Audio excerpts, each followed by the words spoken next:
Mrs. McCallion, Finance. It's a very fine day, said a timid voice at her side. She was walking by the White Rabbit, who was peeping anxiously into her face. Very, said Alice. Where's the Duchess? Hush, hush, said the Rabbit, in a low, hurried tone.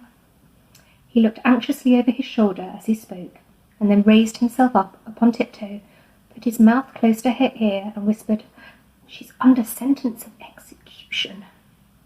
What for? Said Alice. Did you say what a pity? The Rabbit asked. No, I didn't, said Alice. I don't think it's at all a pity. I said what for? She boxed the Queen's ears, the Rabbit began. Alice gave a little scream of laughter. Oh, hush, the Rabbit whispered in a frightened tone. The Queen will hear you. You see, she came rather late, and the Queen said...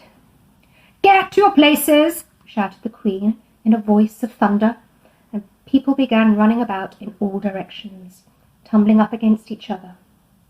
However, they got settled down in a minute or two, and the game began. Alice thought she had never seen such a curious croquet ground in all her life. It was all ridges and furrows. The balls were live hedgehogs, and the mallets live flamingos, and the soldiers had to double themselves up to stand upon their hands and feet to make the arches.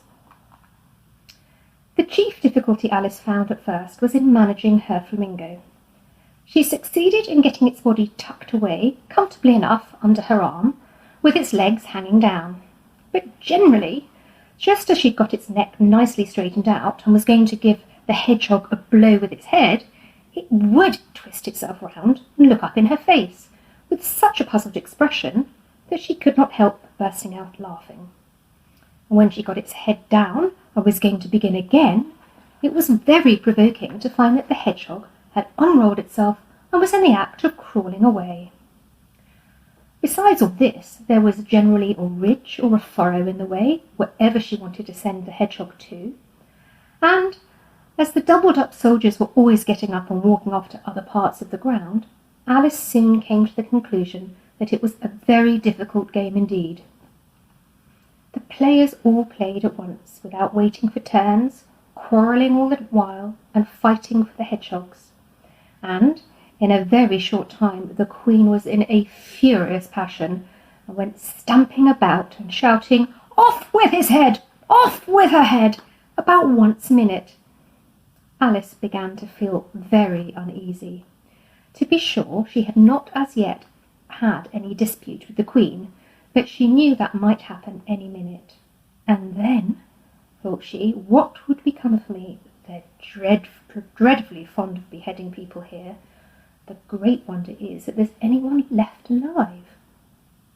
She went looking about for some way of escape, and wondering whether she could get away without being seen, when she noticed a curious appearance in the air.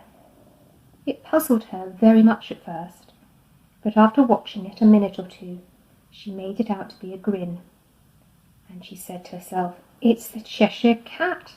Now I shall have somebody to talk to. How are you getting on? Said the cat, as soon as there was enough mouth for it to speak with. Alice waited till the eyes appeared, and then nodded.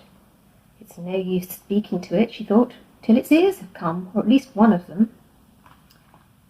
In another minute the whole head appeared, and then Alice put down her flamingo and began an account of the game, feeling very glad she had someone to listen to her.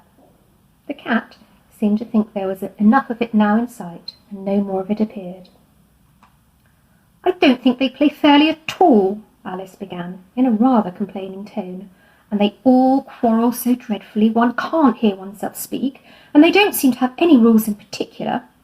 At least, if there are, nobody attends to them, and you've no idea how confusing it is, all the things being alive. For instance, there's the arch I've got to go through next, walking about at the other end of the ground. And I should have croqueted the Queen's hedgehog just now, only it ran away when it saw mine coming. How do you like the Queen? The cat asked in a low voice. Not at all, said Alice. She's so extremely... Just then she noticed that the Queen was close behind her, listening. So she went on, likely to win. that it's hardly worth finishing the game." The Queen smiled and passed on.